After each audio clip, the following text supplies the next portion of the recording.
पेण येथील सार्वजनिक विद्या मंदिरात छत्रपती शिवाजी महाराज महाराजस्व समाधान शिबिर मोठ्या उत्साहात पार पडले।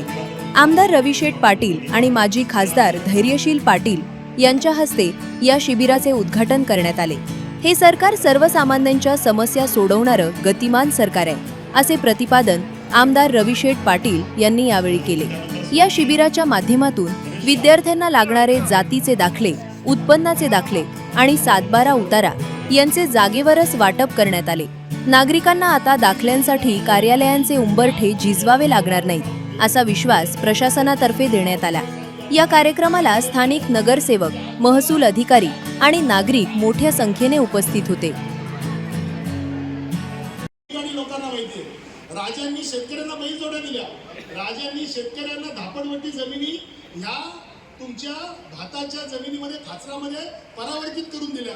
राजांनी शेतकऱ्यांना या ठिकाणी आपल्या पद्धतीनं आपल्या पोराबाळांच्या आणि आपल्या हक्काच्या याच्याकरता या शिबिरांमध्ये तुम्ही सर्व मंडळी या ठिकाणी सामील व्हा, एवढंच मी तुम्हा मंडळींना या ठिकाणी मी शुभेच्छा देईन।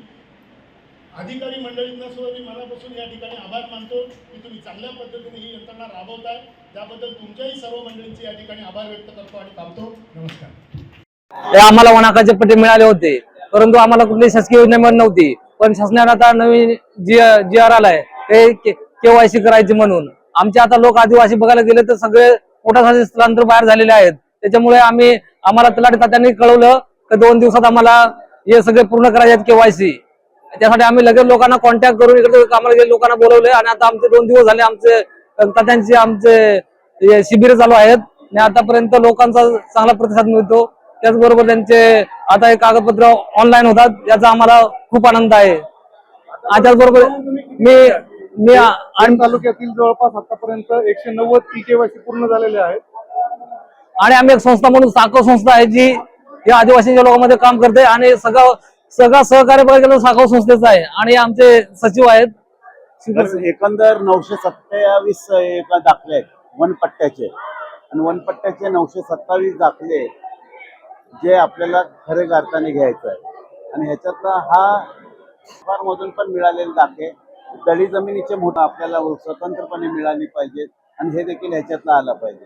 जसं आता इथं आदिवासींचा प्रश्न आहे, नाही तर ते 60-40 होणार आहे, आता त्या जमिनी जाणार आहे आणि ते जाताना इथल्या शेतकऱ्याला त्याचं काही माहिती नाही आणि त्यामुळे 60-40 होण्याचा जो धोका पण इथे उपस्थित करण्याची गरज आहे। हे देखील कॅम्पला आता सगळ्यात महत्वाचं की हे मोठे गावकर आहेत, सरकारी यांनी खूप चांगल्या पद्धतीने काम केलं।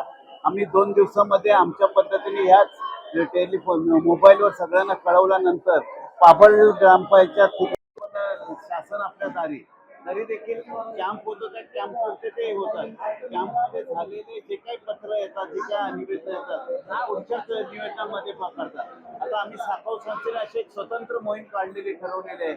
आम्ही आमच्या भागात पहिले कॅम्प घेणार, या कॅम्प पूर्वीची पूर्वतयारी अशा पद्धतीचं स्वरूप देऊन घेणार की जेणेकरून इथे व्यवस्थित नाही मिळालं।